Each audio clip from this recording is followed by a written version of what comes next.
Hai, Assalamualaikum warahmatullahi wabarakatuh. Bismillahirrahmanirrahim. Saya Muhammad Zulkhairi Abdul Hamid. Hari ini saya akan menerangkan sedikit mengenai POLC dalam Islam, iaitu pengurusan yang kita akan jalankan mengikut ajaran Islam.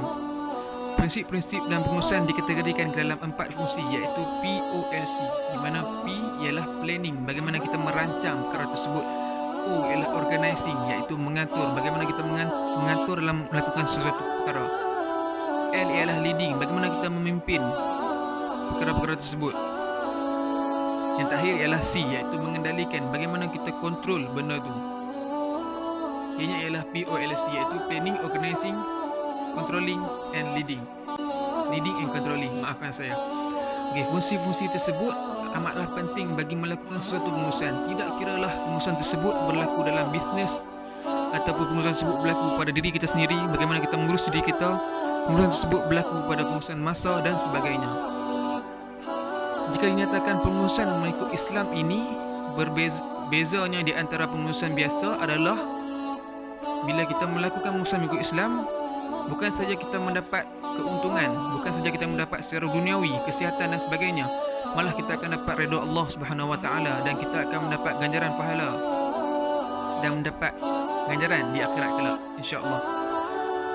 Dan POLC mengikut Islam ini juga mengikut Al-Quran dan Sunnah, di mana perkara-perkara yang kita lakukan adalah berlandaskan Al-Quran dan Sunnah.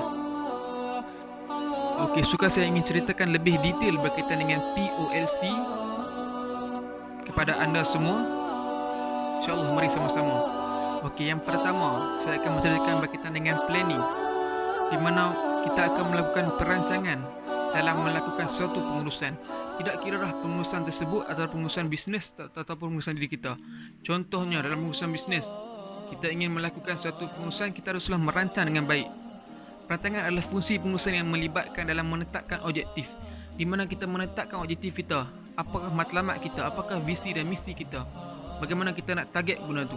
Contohnya dalam diri kita, bagaimana contohnya kita ingin berdaya, bagaimana kita merancang, bagaimana perancangan kita itu mengikut Islam ataupun tidak, mengikut Al-Quran dan Sunnah. Kita merancangkan agar setiap perkara yang kita lakukan tidak bertentangan dengan ajaran Al-Quran dan Sunnah. Okey, setiap perancangan dikehendaki bahawa pengurus haruslah menyedari keadaan persekitaran. Macam mana kita nak rantang, kita kena kenal diri kita. Kita kena kenal pekerja-pekerja kita. Kalau dalam bisnes, kita kena kenal pekerja-pekerja kita. Macam mana kita nak menguruskan semua benda tu. Perancangan yang baik adalah daripada penyelidikan yang sempurna. Bila kita mempunyai ilmu yang cukup, kita belajar bagaimana kita nak merancang diri kita, maka pengurusan kita akan menjadi lebih sistematik dan perjalanan dalam pengurusan kita itu akan menjadi lebih lancar dan baik. Suka saya kongsikan satu ayat potongan ayat Al-Quran daripada surah Al-Imran ayat 173 yang bermaksud, sesungguhnya manusia telah mengumpulkan pasukan untuk menyerang kamu, kerana itu takutlah kepada mereka. Maka perkataan itu menambah keimanan mereka dan mereka menjawab, cukuplah Allah menjadi penolong kami dan Allah adalah sebaik-baik pelindung. Hal ini dapat dikaitkan bahawa setiap perancangan dan mencapai objektif, kita hanyalah boleh merancang dan Allah akan menentukan segala-galanya. Allah adalah sebaik-baik perancang.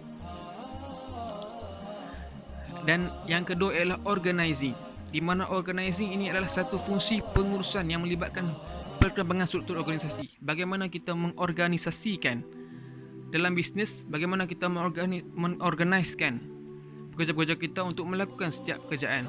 Bagaimana kita mengorganiskan diri kita untuk mengawal, bagaimana kita nak mengambil pemakanan seimbang, bagaimana kita nak melakukan aktiviti-aktiviti harian dan sebagainya. Menyusun dalam organisasi adalah fungsi pengurusan yang melibatkan perkembangan struktur organisasi dan peruntukan sumber manusia untuk memastikan pencapaian objektif. Bagi mencapaikan objektif, bagi mencapaikan sesuatu yang kita nak, iaitu objektif kita haruslah mempunyai organisasi yang sangat baik. Suka saya kongsikan satu hadis yang berkaitan dengan organisasi.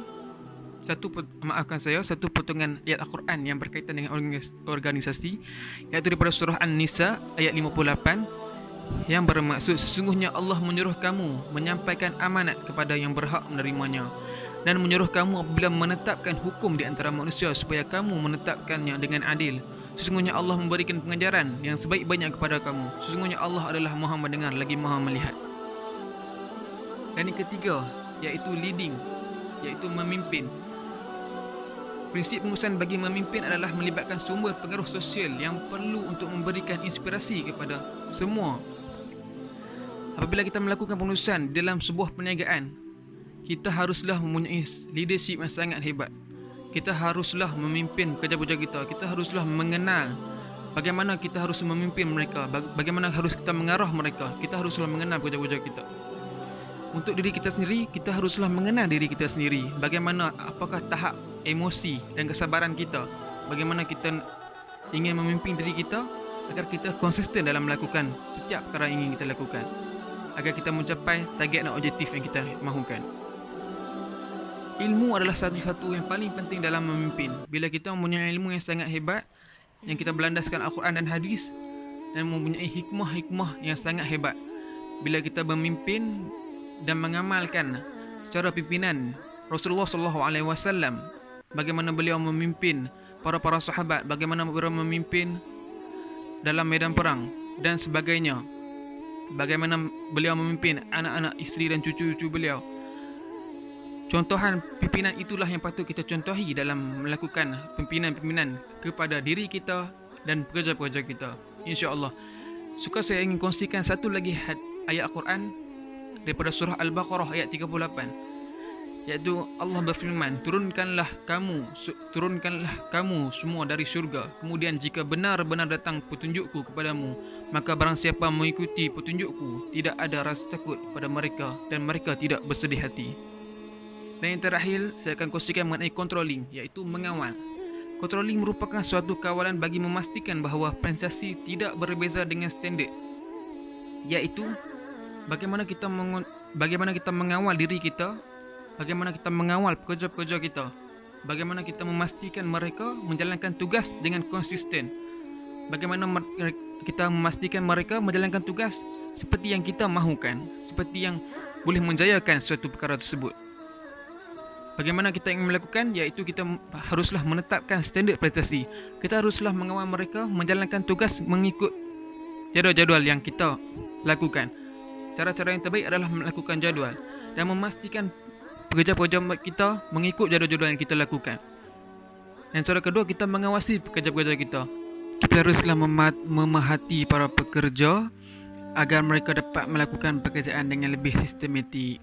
Dan dari segi diri kita sendiri, kita haruslah mengawal dalam aspek pengambilan makanan kita ataupun dan sebagainya. Kita perlu mengambil makanan-makanan yang halal, mengambil makanan-makanan yang bersih dan berkhasiat.